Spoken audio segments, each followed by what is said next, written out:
I'd like to start by asking what I hope is a more philosophical question, or get you to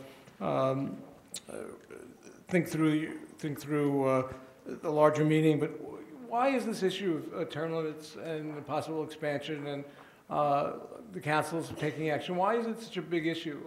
I was going to say, Lou Fidler took this away from me, this may be the only charter change that I know of that's made it to page 6 in the New York Post. So the question is, why do you think this has become such a major issue, if not the biggest issue of the moment, a big issue? And this is for anyone on the panel. I'll try it. If you're a baseball fan, the hot stove league about, all the trade rumors and the inside baseball sometimes catches more ink than does the actual game. The people who have spoken most loudly on this are people who have vested political interests on both sides of the question. This is an intensely political question. The mayor who danced around running for president and all kinds of other things and gets the attention of a room full of reporters on a daily basis, has played this out in such a way as to capture the imagination of the press, if not the press itself. And I think that's, that's pretty obvious.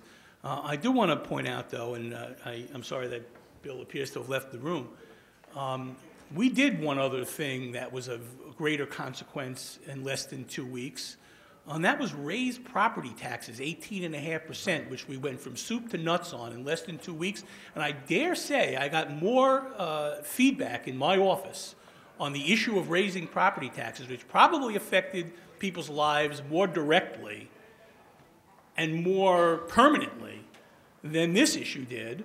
And quite frankly, we didn't put that up for a vote of the people either. And if we did, I still don't imagine we would have passed that property tax increase. It was the toughest vote I've ever had to cast.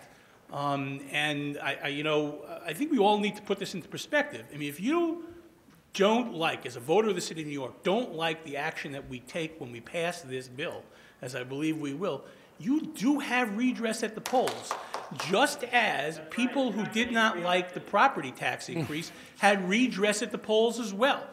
All right? That's representative democracy. Can I just say that there are a lot of reasons why it's attracting attention. I'm not sure we really want to face it. One is that we've had failed baseball teams. And, I mean, we have incompetence in the National League and American League teams here. And the idea that Philadelphia might, the worst thing for professional baseball is that the teams could be Tampa and Philadelphia, or cities that have very small TV audiences. And so what I think you should know is that, one, we have an unusual fall. The presidential election is not being played out in New York. If you go to Ohio, they're full of commercials, they're full of candidates. The presidential election is resolved in the state of New York, so people are focusing on the state Senate races. And so we have a lot of bigger forces. And the other part is, I think that there's the global economic crisis being played out here, and I think this is going to be much more serious. And so term limits tends to be now the one local issue filling the vacuum.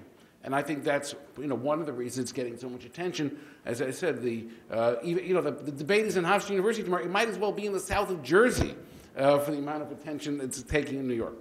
I think that the other point I want to make is, I think that we have acted, first of all, as if this is not I think that there's been some assumption here that, one, we're not following the processes which we have adopted.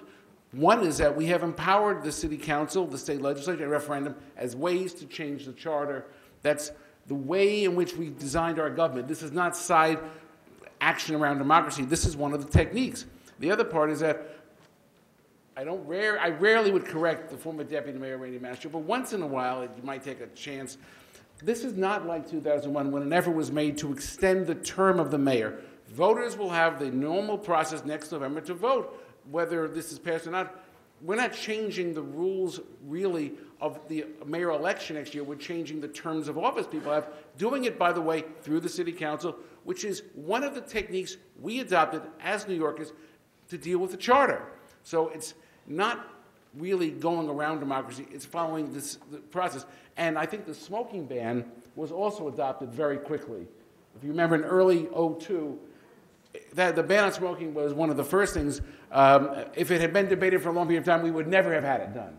Because there are lots of ways in which that issue was so new to the voters, and we found out that, in fact, banning smoking tended to be good for everyone's health. So there have been lots of things done actually quite quickly. The property tax was probably the most difficult for the council. I remember Speaker Gifford Miller said, don't worry, they'll always blame the mayor. And that's why they voted for it.